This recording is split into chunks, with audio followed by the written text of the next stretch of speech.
네, 이제 오후 성경 공부 또 시작하도록 하겠습니다. 우리 이제 지난 시간에 배웠던 말씀 또 간략하게 보면서 연결하겠습니다. 저희는 지금 계속해서 예배에 대해서 함께 보고 있습니다. 지난번에는 예배에 대해서 한번 어떻게 왜 예배가 중요하고 뭐한지에 대해서 한번 배웠다면, 그래서 그 이유와 목적에 대해서 배웠다면, 지난 시간에는 예배의 역사에 대해서 함께 좀 살펴봤었습니다. 그래서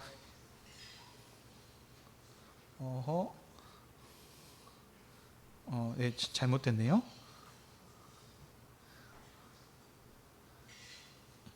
예. 그 창세기부터 시작해서 지금 그 여호와의 이름을 불렀더라라고 하는 그 부분들, 예, 계속 그렇게 봤었습니다. 그래서 그 지금 그 하나님과 함께하는 그 만남의 교제가 강조점이라 그랬습니다. 그래서 처음에 에덴 동산에서 하나님과 함께 먹고 마시는, 예, 그 얼굴과 얼굴을 대면하는 그 교제, 그것이 처음이었고, 그리고 아브라함을 부르시지 않습니까? 그래서 노아의 때도 그랬고, 그리고 이제 아브라함이 또 하나님께서 부르셔서 거기에서 또 제단을 쌓고 했던, 오늘 또 지금 아침에 어린아이 그 초등부 설교 때도 보았던 말씀인데요, 거기서도 아브라함이 가는 곳마다 가나안 땅에 먼저 들어가서 거기에서 지금 그 땅을 주시겠다 했을 때 믿음을 가지고 그 가나안 땅을 돌아다니면서 지금 여호와의 이름을 부르는 장면입니다. 아이들한테는 어려울 수 있는 부분들인데, 이제 함께 이게 왜 중요하냐면 그냥 간 게 아니군요. 그 지금 성소의 개념입니다. 가나안 땅을 거룩하게 해서 거기에서 하나님께 제사를 드리는 그 거룩한 땅으로 만들어서 그 가나안 땅이 어떻게 보면 하나님이 임재하시는 성소, 그 성전 개념이 그쪽에 이렇게 들어가게 되는 것입니다. 그래서 지금 그 작업을 지금 하는 작업이 있었습니다. 예. 그렇게 예배의 그런 틀들이 잡히게 됐고, 정식적으로 예배의 어떤 틀이 딱 생기게 된 것은 이제 출애굽기 때부터였습니다. 하나님께서 아브라함과 약속하신 대로 모세를 부르셔서, 모세를 통해서 이제 출애굽을 시키셨죠. 그리고 시내산에 도착해서 거기에서 이제 언약을 체결합니다. 그래서 이제 그 전에는 이제 그 아브람과 한 사람, 그리고 이삭, 그리고 거기에 포함되어 있는 족장 시대의 언약을 했다면, 이제는 하늘의 별과 같이 바다의 모래와 같이 큰 민족을 이루겠다고 하셨기 때문에 민족으로 함께하는 그 언약 체결을, 언약을 갱신을 하게 되는 상황이 되죠. 그래서 그때 하나님과의 언약 백성이 된 이스라엘 백성에게 처음으로 하라고 하신 게 성막을 지으라고 하시게 하셨습니다. 그래서 그때 성막을 만들게 하시면서 각종 식양을 알려주셨죠. 이렇게 하고 어떤 제사를 어떻게 드려야 되며, 너희들이 어떤 이런 일들을 해라 라고 하는 부분들이 있었습니다. 그래서 이게 이제 그때부터 틀이 잡히게 돼서 이 구약의 전체적인 배경들은 여기 있는 요 출애굽기에 있는 레위기나 있는 이것을 배경으로 합니다. 그래서 그때 구약에 있는 것과 신약에 있는 것들을 좀 간략하게 살펴봤는데요, 그 부분들에 있어서 성막에서 그들은 모였고요, 안식일날 토요일, 그들은 그 구약의 법에서는 하나님께서 7일에 쉬었기 때문에 안식일내에 모였었고, 예배의 대상은 천지를 창조하신 여호와 하나님께 제사를 드리는 것이었습니다. 그래서 예배의 모습에는 헌상, 말씀, 성찬, 기도라고 하는 게 있었는데, 이게 현실적으로 지금 바꿔서 이렇게 포함을 한 건데, 이 부분들이 지금 제사의 요소에 다 들어가 있다는 겁니다. 그래서 그 부분을 오늘 좀 함께 살펴보도록 하겠습니다. 그래서 이 헌상, 말씀, 성찬, 기도 이 부분들이었는데, 그래서 헌상에서는 드리는 거, 하나님께 올려드리는 거죠. 그래서 첫 것을 드렸고 11조를 그때 강조해서 드리게 됐고, 절기와 때에 따라서 제물을 드리는 것을 헌상을 해서 나온 거고, 말씀, 모세의 언약을 낭독하는 것에 초점이 있었습니다. 그래서 회중은 그것에 아멘으로 화답한다 그랬었고요. 성찬은 그때 당시는 성소에서 먹고 마시는 것이 다르다 그랬습니다. 제사장과 제사장이 아는 일반 백성들과 먹고 마시는 것이 달랐고, 먹는 장소에서도 또 차이가 있었다 그랬습니다. 그러나 이제 신약에서는 그것들이 이제 발전돼서 계승되는데, 이제 이제는 이제 성전이 아니고 교회로 모이게 되고, 이제 안식일이 아니고 주일에 모이게 되고, 그리고 예배 대상도 그때는 구약의 천지 만물을 창조하시는 여호와 하나님께였다면 이제는 그리스도를 다리사리신 영광의 주님에게 예배를 올려드리는 대상으로 되겠고요. 그래서 예배의 모습 자체에서도 조금씩 차이점이 있다 그랬습니다. 그래서 그 전에는 헌상으로 구별돼서 거룩하게 구별돼서 드리는 것이 있었지만, 지금은 신약 시대에서는 모든 것이 다 주님의 것, 그래서 몸에서 산 제사로 하나님께 드리는, 그래서 그게 있었고, 말씀은 이제는 모세의 언약, 신명기의 어떤 언약이 아닌 그것뿐만이 아니고, 이제 신구약 성경을 모두 다 특별히 그리스도를 통해서 성취한 언약에 대해서 강조하는 말씀들이었고요. 그다음에 성찬이 이제 있었죠. 그래서 이제 그 그리스도께서 보여주셨던 그 본을 따라서 항상 하는, 그래서 먹고 마심은 이것을 기념하라고 하셨던 그 주님의 그 말씀에 따라서 하게 됐고, 그래서 기도 자체도 그리스도의 나라와 의가 이루어지도록 하는 기도를 했다고 했습니다. 그래서 이 지금 흐름들을 간략하게 먼저 한번 살펴보고 그 부분들을 이제 자세하게 좀 더 보겠습니다. 그래서 오늘은 구약의 제사를 좀 보겠습니다. 구약의 제사, 이게 이제 주일학교 때도 제가 설교를 했습니다. 여호와의 이름을 불렀더라 하고, 우리 개정기억에서는 그렇게 얘기하는데, 쉬운 성경에서는 이미 그걸 자체를 예배했더라 라고 예배로 이렇게 지금 연결해서 바꿔서 지금 설명을 한다 그랬습니다. 그래서 이 제사가 결국엔 예배인 건데, 그러면 구약에는 어떤 제사가 있었냐면, 이스라엘은 총 5개의 제사가 있었습니다. 그래서 번제, 소제, 화목제, 속죄제, 속건제, 이렇게 5개 있었는데, 이 특징들을 간략하게 또 보겠습니다. 이걸 자세하게 또 보려는 건 아니고, 그러니까 이 흐름 가운데서 구약에서는 요 제사들을 했었는데, 이것이 그냥 단지 의미가 있는 게 아니고 계속 연장선상 역사가 발전해 간다 그랬습니다. 그래서 여기에 가지고 있던 이 그 제사의 의미가 무엇이고, 그래서 거기서 어떤 부분들이 신약으로 발전 계승되고 연결이 되었는지를 함께 보기 위해서 살피는 겁니다. 자, 첫 번째입니다. 번제를 보시면요, 번제는 제물을 하나님께, 여러분 잘 아시죠? 제사 드린다 했을 때는 단을 쌓고 거기에다 어떤 제물을 이렇게 올려드리는 부분들인데, 그 흐름 가운데서 간략하게 핵심들만 살펴보겠습니다. 제물은 숫송아지와 순양, 수염소, 비둘기, 그러니까 지금 흠이 없고 일련된 수컷들을 하나님께 올려드립니다. 그래서 제사 방법은 이제 제사장이 그 가지고 온 제물의 머리에 안수하고, 그리고 그 제물을 잡은 다음에 피를 제단에 뿌립니다. 그리고 그 이제 가죽을 벗기고 각을 떠서 머리와 기름, 내장들, 그 하나님께서 말씀하신 부분들을 이제 불로 태워서 하나님께 올려드립니다. 이것이 이제 번제입니다.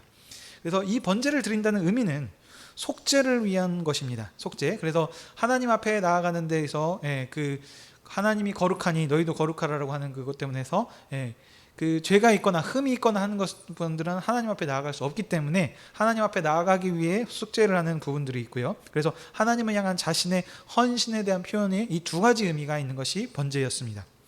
자, 2번째입니다. 소제는 제물을 보시면 고운 가루를 드립니다. 그래서 그 고운 가루에 기름과 유향을 섞게 드리는 것이 첫 번째가 있고, 총 4가지가 있습니다. 2번째가 이제 무교병, 누룩을 넣지 않는 이제 빵 같은 거죠. 그래서 이제 또띠아 같은 거를 좀 생각하시면 될 것 같습니다. 그거를 드리는 게 있고요. 3번째, 처음 익은 곡식을 하나님께 드립니다. 그리고 4번째, 첫 이삭. 그래서 뭐 맥추절, 추수감사절 이런 것들이 이제 그것도 연결이 되는 부분들이죠. 그래서 여튼 이렇게 4가지 것을 주로 드렸습니다. 제사의 방법은 제사장이 그 드린 그 가루나 어떤 그 곡식에 대해서 한 줌을 취하여서 그것을 불사라서 하나님께 올려드리고, 그리고 남은 것은 음식으로 취해서 제사장이나 레위인들이 먹고 마시는 것으로 이렇게 활용을 하게 됐습니다. 그러니까 좀 더 자세하게 있습니다. 그러나 그거 우리가 지금 보려고 하는 것은 제사를 완벽 분해해서 알려는 것이 아니고, 이러이러한 특징이 있다는 것을 보기 때문에 지금 핵심들만 간략하게 보는 겁니다. 그래서 이 소제는 하나님의 은혜에 감사하며 경배를 드린다는 의미를 가지고 있습니다.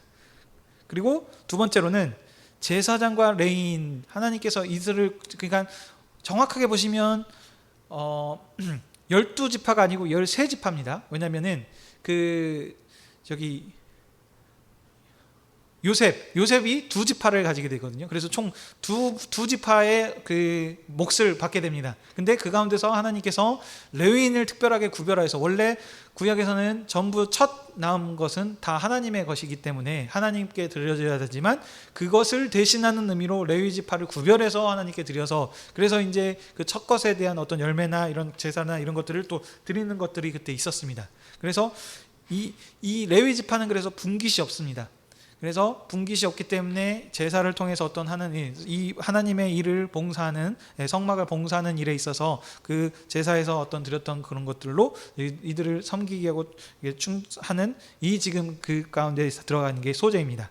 그래서 이 소제의 의미가 하나님의 은혜에 감사 경배하는 것과, 이걸 통해서 제사장과 레위인을 하나님께서 먹이시고 입히셨다라는 의미를 가진 것이 소제입니다. 네, 세 번째입니다. 화목제 있는데요. 화목제는 제물, 소, 염소, 양 뭐 이런 것들을 드리는데, 흠이 없고 일련된 또 수컷으로 또 드립니다.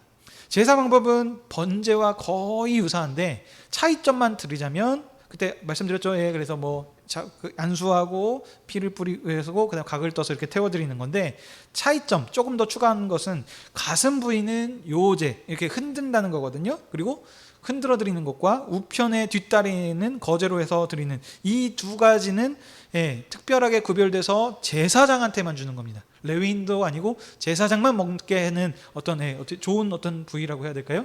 그 부분들을 제사장에게 구별되게 제사장의 몫으로 따로 이렇게 주는, 이런 의미, 이렇게 했었습니다.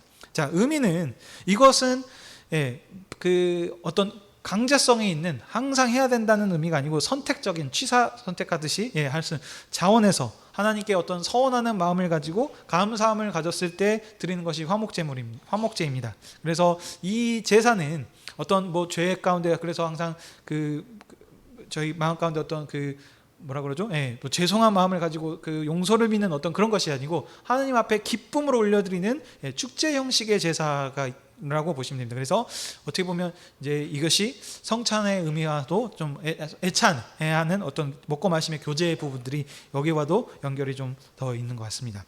자, 그다음 네 번째입니다. 네 번째 속죄제인데요. 제물이 이 속죄제에서는 각 그 드리는 대상이 누군지에 따라서 제물의 지금 그 차이점들이 있습니다. 제사장이 했을 때는 흠입니다. 음이 아니고 흠 없는 숫송아지를 드리고요.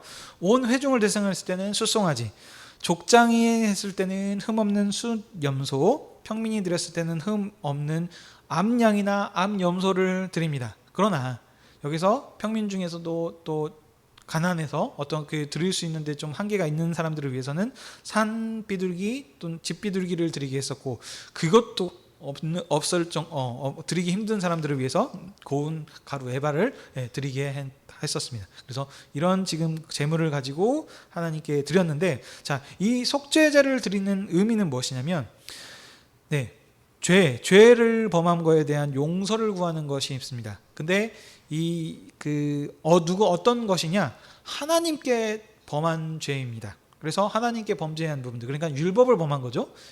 그 부분들에 대해서 하나님께 그 죄 용서를 구하는 게 속죄제가 들어가 있습니다. 그래서 이것은 이런 의미가 있고, 그러면 다섯 번째 속건제라는 게 있는데 비슷합니다. 속죄제, 속건제. 제물도 범죄의 형태에 따라서 아주 다양하게 나타납니다. 그래서 이것을 일일이 다 말할 수는 없고요. 그거는 이제 레위기 거기에서 보시면 이제 자세하게 다 이런 것들이 언급이 됩니다. 그러나 차이점만 간단하게 보시면, 속죄제는 하나님께 대해서 했었다면, 이번에 속건제는 사람과 사람 사이에, 그래서 어떤 뭐 물건을 또 뭐 피해를 끼쳤고 하는 부분들에 대해서, 그래서 어떤 도덕적인 범죄에 대한 부분들, 그래서 이것을 씻는다는 의미에 있는 것이 속건제가 되겠습니다. 이렇게 좀 다섯 가지의 의미를 함께 봤는데, 자, 다시 지난 시간과의 같이 또 좀 연결을 해보도록 하겠습니다. 이 지금 했던 부분들이 예배 핵심들만 살펴보게 되면은 헌상, 말씀, 성찬, 그리고 기도하는 부분이 여기에 이제 포함이 된다는 것을 여러분들 생각하시면 되겠습니다. 예배의 모습, 헌상, 말씀, 성찬, 기도, 요 네 가지의 부분들의 그 구약의 모습, 제사를 통해서 하나님께 그 소통하는 방법 가운데 이런 것들이 지금 하나님께 올려드려졌다라는 것으로 기억을 해주시면 되겠습니다. 자, 그리고 이제 이 지금 그러니까 이 구약은 지금 보시면 모세의 언약을 전체로 반탁을 해서 뭐 선지자들이 나타났을 때, 분열 왕국 때에서도 마찬가지고 모든 것들이 기본적으로 다 성전에서 제사장을 통해서 드리는 제사의 다 연장입니다. 이것이 계속 지금 기본인 거고, 이 흐름에서 이제 신약 시대의 예배로 이제 좀 바뀌게 되는 부분들을 좀 함께 살펴보겠습니다. 자, 신약 시대는 지금 그때 다르다 그랬죠. 아시다시피 구약, 오래된 약속, 새로운 약속. 지금 어떤 그 구별점은 그리스도, 예수님을 지금 중심으로 지금 이게 바뀌는 거기 때문에 그 제사 이제 그것이 없어지고, 왜냐면 예수님께서 십자가에서 돌아가시고 부활하시고 난 뒤에 돌아가셨을 때 휘장이 찢어졌거든요. 그래서 성전과 지성전을 나누고 있는 그 휘장이 갈라짐을 통해서 이제는 제사장을 통해서 제사장을 통해서 하나님께 나가는 게 아니고 직접 본인이 나아가게 할 수 있는 지금 이런 새로운 새 시대를 열어가시기 때문에 예배의 형태도 당연히 달라지는 것이 맞습니다. 자, 그렇다면 지금 그 흐름 가운데서 처음에 그들이 어떻게 했냐면, 오늘도 이제 나왔다시피 지금 항상 사람들이 사도행전에서 보면은 회당에서 주로 모였었습니다. 이 회당이라고 하는 것이 기본 처음에 어떤 그 정인데, 이게 왜 그러냐면 과도기에 있기 때문입니다. 예를 들면 예수님께서 이미 이 땅에 새로 오셨기 때문에 새로운 시대가 시작이 됐지만, 그럼에도 불구하고 그래서 복음을 전파하면서 이제 회개하라 천국이 가까이 왔느니라 하면서 새 복음을 선포하시긴 하셨지만, 그럼에도 그 구약과 신약의 어떤 지금 같이 지금 병행해 가고 있는 시대의 어떤 과도기적인 시대가 있기 때문에 이 회당이라고 하는 것이 그때 남아서 같이 됩니다. 그러면 이 회당이 뭔지를 좀 살펴보게 되면요, 구약의 배경을 두고 있습니다. 아까 말씀드렸다시피 구약의 기본적인 제사, 예배는 이스라엘 성전에서 하나님께 드리는 거거든요. 근데 지금 이 다윗 왕국이 시작이 되고 아들 솔로몬 때 북이스라엘과 남유다로 나라가 갈라지게 되죠. 그러면서 남유다의 예루살렘을 가지고 있어서 성전이 거기 있는데, 북이스라엘 사람들은 나라가 다르기 때문에 거기로 예배드리는 가는 데 있어서 이제 제약이 있었던 거죠. 그래서 그때부터 각 지역에 뭐 산당이 생기고 여러 가지 하는 부분들이 있었는데, 함께 가지 못하고 하는 그때부터 이 분리됐을 때 이 회당이라고 하는 그 동네에 있던 이런 표현이 잘 맞을지 모르겠지만 마을 회관 같은, 그래서 각 마을마다 그 말씀을 강론하고 예배드릴 수 있는 어떤 그 장소가 생기기 시작한 것이 이 배경입니다. 근데 이때부터 시작을 했을 거라고 이제 사람들이 생각을 하는데, 언제 이제 증폭적으로 팍 이렇게 커지게 된 거냐면 포로기 시대입니다. 포로기 시대. 북이스라엘이 먼저 멸망하고 남유다는 남아 있었거든요. 그러나 남유다도 100년 후에 또 멸망하거든요. 그래서 그때 예루살렘 성전이 다 회파돼 가지고 없어집니다. 그리고 이 이스라엘 백성들이 포로로 잡혀가서 바벨론으로, 아수르로 그렇게 가가지고 해외에서 생활을 하게 된단 말이에요. 그러면 포로기 때문에 어디에 있든지 간에 기본적으로 뭐 1년에 두세 차례씩 제사를 드리기 위해 예루살렘 성전으로 와야 되는데 올 수가 없죠. 그래서 그때 그 포로기 때 있을 때 이 회당이라고 하는 거, 그 지역에서 모인 유대인들, 한마디로 디아스포라 유대인들이 그 중심으로 모여서 하나님의 말씀을 강론하고 배우고 했던 장소가 이 회당입니다. 그래서 예수님이 가시는 지역 곳곳마다 그 회당에서 가르치셨다라고 하는 그 문맥도 있죠. 그것입니다. 자, 그러면 이 회당에서 어떤 식의 예배를 드렸느냐면, 이제 크게 기본적으로 이 네 가지입니다. 아까 구약의 예배, 제사에 들어갔던 네 가지 핵심 부분과도 같이 좀 연결이 되죠. 신앙 고백이라고 하는 것을 먼저 합니다. 이 신앙 고백은 쉐마라고 하는데, 이 쉐마는 들으라 이스라엘이라고 하는 것인데, 어떤 구절들이 있습니다. 그래서 교동문 낭독하는 것과 같은 어떤 그런 자기들이 낭독하는 이 쉐마가 있습니다. 그래서 이것을 먼저 낭독을 하고요. 그 다음 18가지의 기도가 있다고 합니다. 저도 정확하게 잘 모르겠습니다. 그래서 인도자가 기도를 인도하면 그 인도자가 한 기도에 대해서 회중들은 이제 아멘 하고 이제 대답하는 이것이 있고, 그 다음 세 번째 구약 배경입니다. 여전히 구약 배경입니다. 이 회당은 그래서 대제사장적 축복이라고 하는 게 있습니다. 그래서 민수기 6장의 배경으로 하는 건데, 그러니까 그 제사장의 그 관련되어 있는 제사장이 있으면 제사장이 하는 거겠고, 그러나 아니면 거기에 어떤 그 관련되어 있는 사람들이 이 제사장적 축복으로 선포하는 이런 부분들이 있고요. 그다음 말씀 봉독과 설교를 합니다. 근데 말씀 봉독은 당연히 구약을 배경으로 했겠죠, 처음에. 그래서 모세 오경과 선지서를 가지고 이제 이 회당에서 지금 했던 부분들이 있습니다. 이 지금 구약 배경에 지금 회당을 먼저 말씀을 드리는 겁니다. 자, 이 지금 흐름 가운데서 예수님이 새롭게 오셔서 새로운 복음을 전파를 하셨죠. 그래서 이제 이 회당에서 초대교회들이 하나씩 시작이 되기 시작합니다. 그래서 처음에 초대교회는 그럼 어떻게 했겠는가? 당연히 디아스포라 유대인들이 있는 그 회당 중심에서 모였을 겁니다. 그래서 그곳에 가서 항상 예수님도 먼저 가셔서 사도들도 거기에 가가지고 예수님과 예수님의 가르치고 복음을 전포하고 선포하고 했었죠.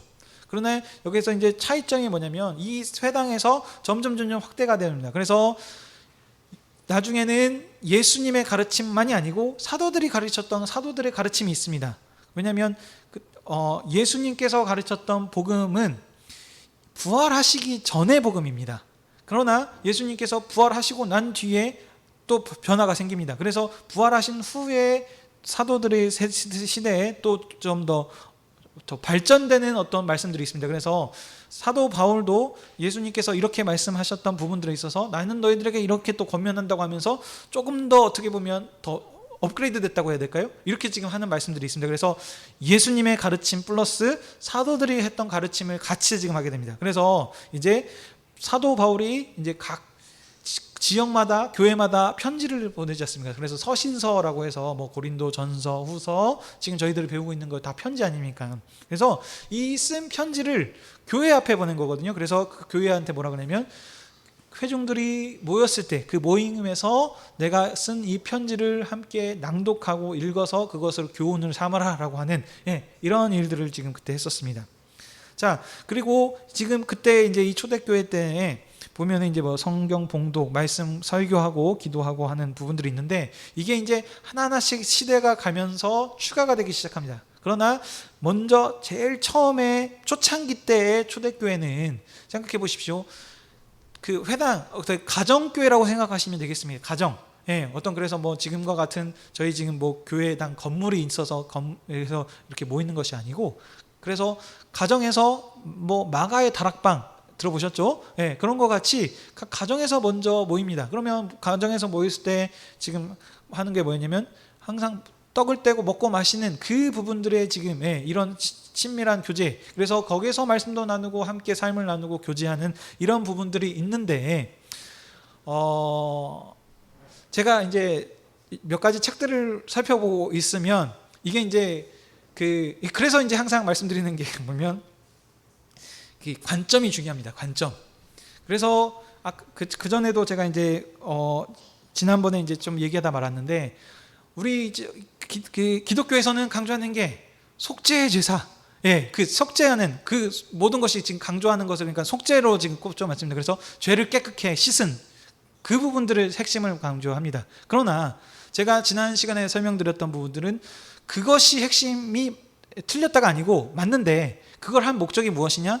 하나님께 나아가서 친밀한 친교의 교제를, 그래서 나아가기 위해 깨끗하게 하는 우리 그 흠이 없고 거룩한 백성으로 나아가기 위한 어떤 그 개념에서의 어떤 지금 그것인데, 그게 지금 종착역이 아니다. 그것을 해서 하나님께 나아가서 하나님과의 만남, 그래서 하는 그 대면하는 함께 기뻐하는 그 교제의 기쁨이 그 핵심을 하기 위해서 지금 그게 필요한 것인데, 기존의 그 이제 개신교에서는 그렇게 풀고, 또 반대로 지금 이제 이 초대교회에서도 보면은 이제 뒤에 뭐 종교 개혁 시대 때 그리고 종교 개혁 이후 시대 때 하면서 계속 지금 볼 건데, 부분들에 지금 그러면은 계속 왔다 갔다 합니다. 그래서 카톨릭의 처음에는 이제 초대교회로 시작을 해서 하나씩 이제 규모를 갖춰가기 시작하지 않습니까? 그래서 규모를 갖춰가기 쓸 때 이제 하나씩 증거같이 뭐 지금 밑에 보시면 인사와 강복선언, 찬송, 헌금, 성례 및 세례 하는 부분들이 하나씩 이제 왜냐면 추가가기 시작합니다. 왜냐하면 모이는 사람이 많아지니까요. 그래서 이제는 어떤 하나의 질서를 잡아가고 하나의 어떤 그 시스템적으로 이렇게 한 것들이 이제 하나씩 생겨가면서 정착을 해나가기 시작하는데, 제일 처음에 초대교회는 가정끼리 모여서 했을 때는 함께 먹고 마시는 친교에 더 있는 그 강조점들이 생겼는데, 사람이 많아지면 이 친교하는 부분으로 먹고 마시는 데 있어서도 어렵죠. 그래서 보면은 정말 큰 대형 교회들은 점심 식사도 잘 제공을 안 하고 가는 경우도 있죠. 왜냐? 그 많은 사람을 다 이렇게 먹이고 하는 부분들이 할 수가 없기 때문에, 이와 같이 지금 하는 부분들이 그 시대를 따라가면서 조금씩 변화들이 있었습니다. 그래서 모이는 사람들이 많아지기 시작하니까 집에서 다 모일 수가 없죠. 그래서 그러면 우리들끼리 함께 모일 수 있는 장소를 하나 합시다 하면서 이제 교회들이 하나씩, 회당 중심으로 한 이게 더 확장된 이제 어떤 교회당 건물들이 하나씩 생기기 시작을 했었을 거고요. 그래서 그 모였을 때 먹고 마시는 것이 있겠지만, 그것을 이제 어떻게 보면 약식으로 하는 성찬의 예식으로 이렇게 이것을 승화시키는 부분들이 있을 겁니다. 그래서 이 부분들을 이제 관점에 따라서 보는 게 달라지는데, 우리 이제 개신교에서는 이거를 예식화 선언해가지고 빵과 포도주라고 하는 지금 이게 3세기 정도까지 점점점 발전되어 왔는데, 나중에 이때는 이게 뭐 평화의 키스라니 성례라니 하면서 해가지고 카톨릭 시대 때 이제 하나씩 점점 뭐가 점점 추가되기 시작합니다. 그래서 이것을 비판하는 쪽으로 이렇게 글을 씁니다. 그래서 뭐냐 이렇게 얘기하죠. 주교나 사제의 행위들이 강조되기 시작을 했다.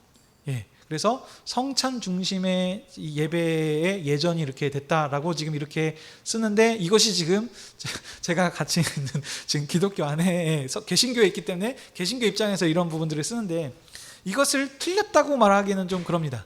그러니까 어떻게 보냐에 따라서 지금 다르다는 겁니다. 그래서 하나님과 직접 만나서 대면하고 어떤 설교하는 그 부분들의 그 강조점들이 약해지고, 성찬이라고 하는 그 어떤 껍데기만 남았다라고 하는 지금 이 부분들을 어떻게 보면은 그 지금 그 관점에서 비판을 하고 설명을 하는 겁니다. 네.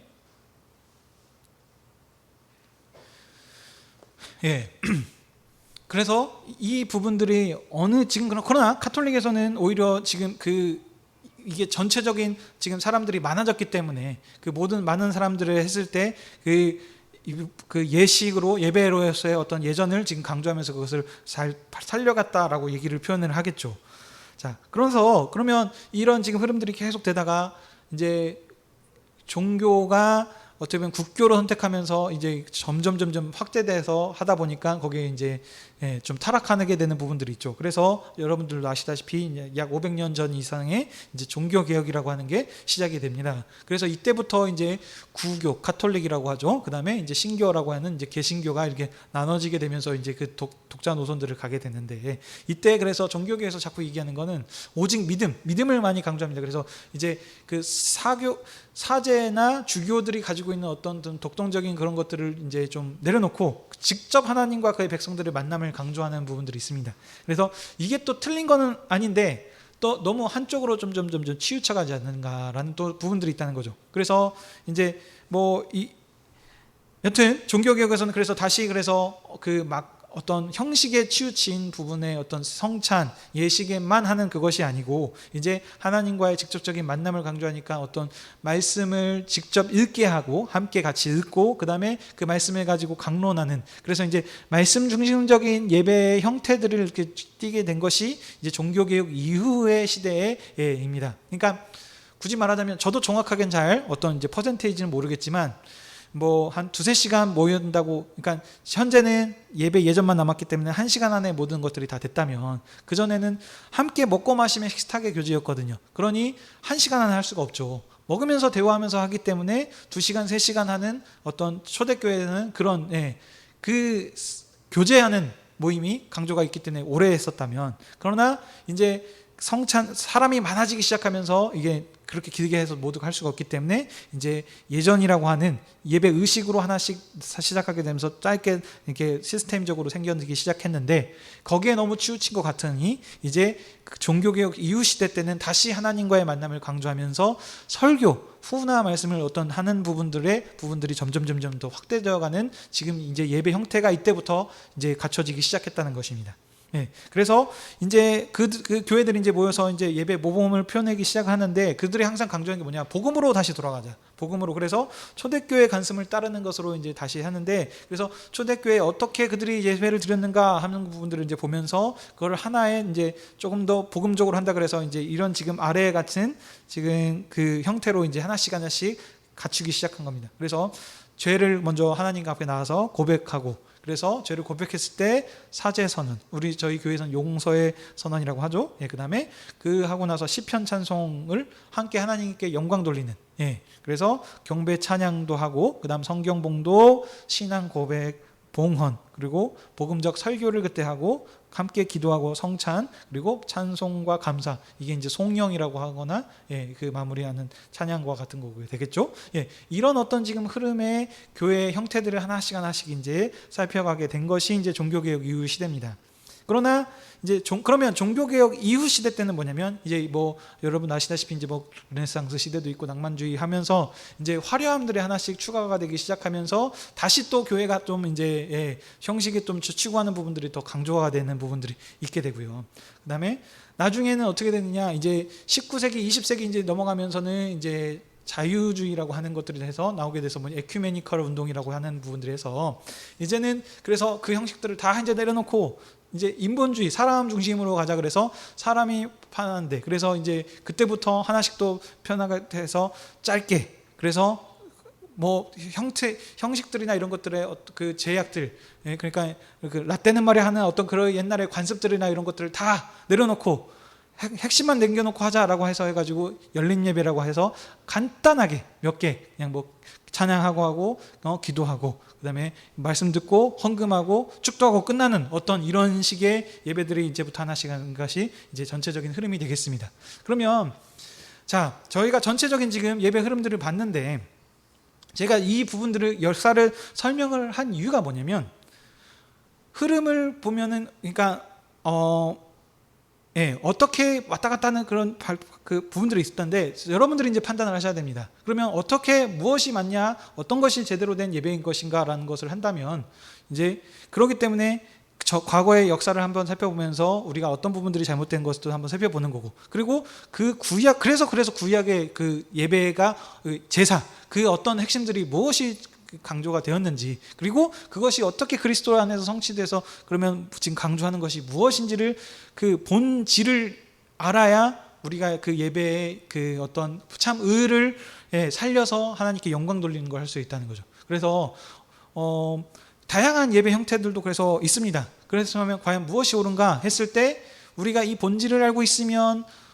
그걸 가지고 어느 정도 시대에 따라서 당연히 예배 형태가 변화되는 건 맞습니다. 예배가 바뀌는 건 맞으나 그런데 핵심을 놓쳐버리고 어떻게 보면 그걸 나아가게 되면은 안 좋죠. 그래서 그런 부분들 우리가 함께 살펴보기 위해서 지금 전체적인 흐름들을 한번 봤습니다.